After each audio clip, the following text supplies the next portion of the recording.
Sebanyak 45 rumah di atas air musnah dalam kebakaran di kampung Tanjung Batu Laut. Dalam kejadian petang semalam, 52 buah rumah kampung Tanjung Batu Keramat Lock Pond tawau hangus dijilat api.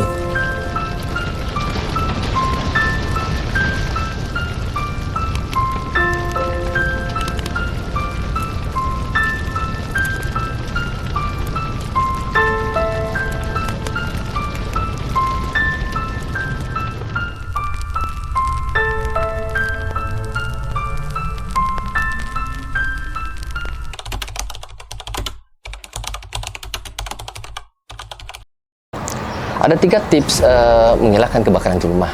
Yang pertama yang kita perlu tahu ialah 3L. L yang pertama ialah lupa. Lupa kadang kita tengok bahawa kita lupa mematikan peralatan elektrik semasa kita keluar daripada rumah ataupun semasa tidak menggunakannya. Seterusnya kita lupa mematikan peralatan memasak di dapur. Untuk L yang kedua ialah lalai.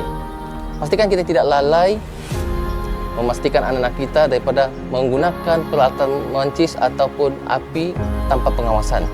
Dan kalau boleh, masa kita merokok, jangan kita merokok ataupun cuba merokok semasa kita sedang mengantuk. Bagi L yang ketiga ialah leka. Telefon pintar kadang-kadang merupakan alat komersial yang penting. Namun kalau kita leka menggunakannya merupakan menjadi salah satu faktor menyebabkan punca pencetus kebakaran. Pastikan kita tidak leka menggunakan telefon pintar semasa kita mengendalikan masakan. Itu sedikit berkenaan dengan 3L dan tips yang kita kongsikan untuk mengelakkan kebakaran di rumah.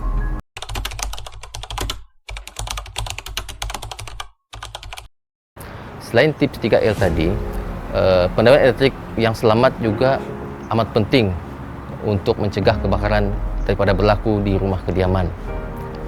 Antara beberapa tips untuk memastikan pendawaian berada dalam keadaan selamat, yang pertama ialah kita boleh uji peranti arus baki sebulan sekali, iaitu dengan menekan uji T. Sekiranya terpelantik, maka kita punya sistem pendawaian berada dalam keadaan baik.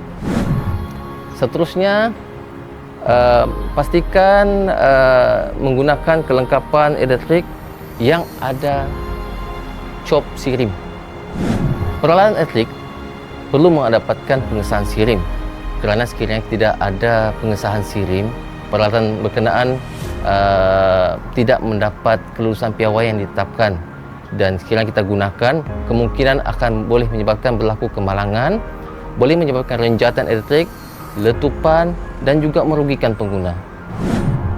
Seterusnya, pastikan kita tidak menggunakan beban lebihan, iaitu menggunakan pelbagai peralatan dalam satu soket yang sama, kerana penggunaan beban yang berlebihan boleh menyebabkan kebakaran ataupun litar pintas berlaku. Setelah itu juga, yang tips terakhir, kita boleh minta setiap 5 tahun sekali untuk mendapatkan individu yang berkompeten memeriksa pendawaian di rumah agar pendawaian di rumah kita sentiasa berada dalam keadaan yang terbaik. Menurut Peraturan Elektrik 1994 menghendaki kita membuat pemeriksaan 5 tahun sekali. Sebab kita tidak tahu bahawa kadang-kadang kerosakan pendawaian elektrik ini berlaku tanpa disedari.